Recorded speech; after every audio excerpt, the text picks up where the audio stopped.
Good morning student. हम पढ़ेंगे संधि, जिसमें पिछली कक्षा में अपन ने उत्तु संधि या स्वाति संधि का जो पहला है सूत्र, उसके बारे में पढ़ लिया था।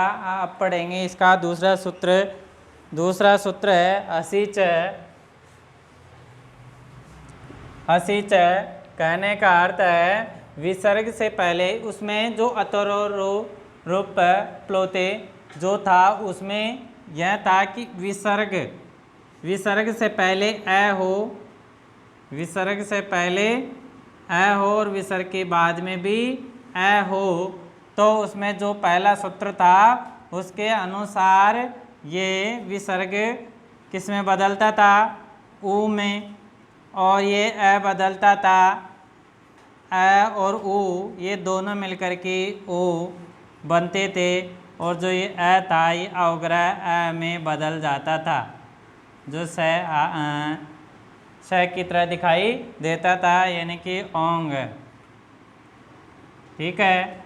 इस सूत्र में क्या है कि इसमें विसर्ग से पहले ए हो, विसर्ग से पहले क्या हो? ए हो। और विसर्ग के बाद में किसी भी वर्ग का तीसरा, चौथा, पांचवा, तीसरा, चौथा, पांचवा वर्ण या य, व, र, ल, इनमें से कोई भी वर्ण हो तो ये विसर्ग की जगह ऊ और ए ऐसे कैसे रहेगा, और ऊ, ए और ऊ दोनों मिलकर के ओ की ध्वनि निकालेंगे या ओ बनेगा। तो इसमें सूत्र असिच कहने का अर्थ है कि अगर विसर्ग से पहले ए हो और विसर्ग के बाद में भी ए हो तो वो ओंग आधा ए ओंग की ध्वनि निकालेगा। अगर विसर्ग के पहले ए हो और विसर्ग के बाद में ए नहीं हो, किसी भी वर्ग का तीसरा, चौथा, पांचवा वर्ण हो या य, व, र, ल हो, तो ये एज इट इज रहेंगे, केवल इसी में परिवर्तन होगा। ए और विसर्ग, ए और विसर्ग, विसर्ग बदल जाएगा ओ में और ऊर ए मिलकर के ओ की ध्वनि निकालेंगे या ओ में परिवर्तित हो जाएंगे। ठीक है। जैसे कि आप देख सकते हो शिव प्लस वंद है। अब जो ये विसर्ग है शिव प्लस वंद है, ये विसर्ग बदल जाएगा, किस में बदलेगा? ऊ में। और जो व में ए है वो ऐसे कैसे रहेगा, यानी कि ए देखो ये शिव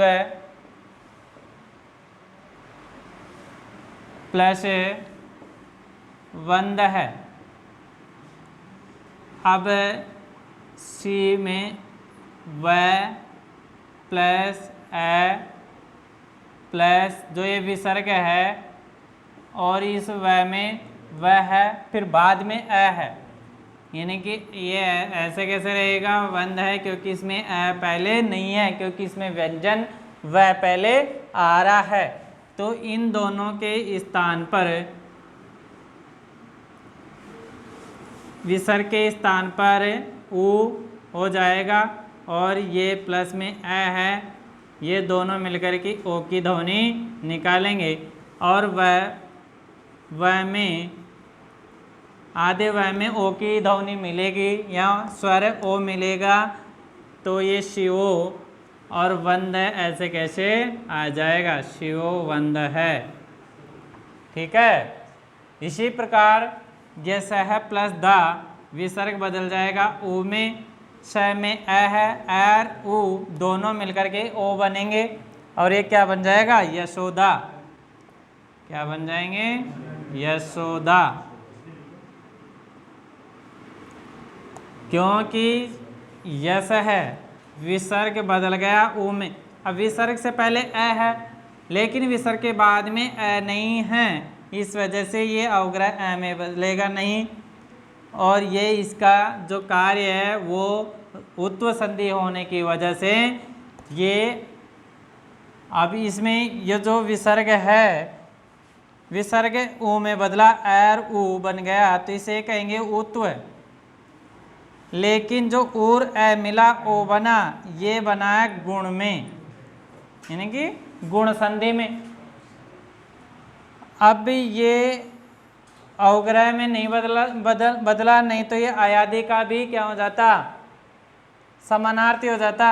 अब मन है प्लस रथ है, मन है प्लस रथ है, विसर्ग ओ में बदलेगा, और ए दोनों मिलकर के ओ बनेंगे, तो मनोरथ है, क्या बनेगा, मनोरथ है। अब देखो यहाँ मन है, यहाँ पे मनस भी आ सकता था, मनस, क्योंकि उत्व संधि को स्वादि संधि भी कहते हैं, क्योंकि इसमें स को प्राथमिकता दी जाती है। ऐसे भी लिखा हुआ आ सकता था तो भी मनोरथी ही बनता। मन है प्लस वृत्ति, अब विसर्ग बदल जाएगा ओ में, न में अ है, और ऊ दोनों मिलकर के ओ बनेंगे, तो क्या हो गया, मनोव्रति। वृत्ति ऐसे कैसे आ जाएगा, मनोव्रति। बालक है, वदति, विसर्ग से पहले अ है और विसर्ग है, विसर्ग के बाद में किसी वर्ग का पहला और तीसरा चौथा पांचवा वर्ण, यहाँ यह व रल है, अब ये वह आ रहा है, इस वजह से ये क्या बन जाएगा, बालको वदति, बालको वदति। ठीक है।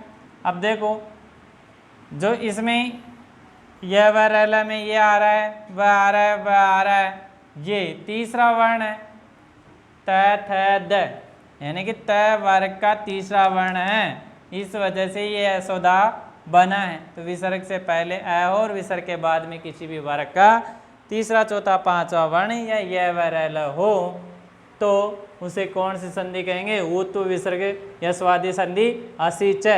अब ये इसका सूत्र है, लेकिन इसका जो दो नियम है वो दोनों नियम पढ़ना है कि अगर विसर्ग से पहले और विसर्ग के बाद में अ आए तो उसे, तो वो औंग के अनुसार बनेंगे, और विसर्ग से पहले अ हो और विसर्ग के बाद में अ नहीं हो, तीसरा चौथा पांचवा वर्ण यह वरला हो, तो उसको इस प्रकार से बनाएंगे। और इन दोनों में कौन संधि होगी, उत्व विसर्ग संधि या स्वादि संधि होगी।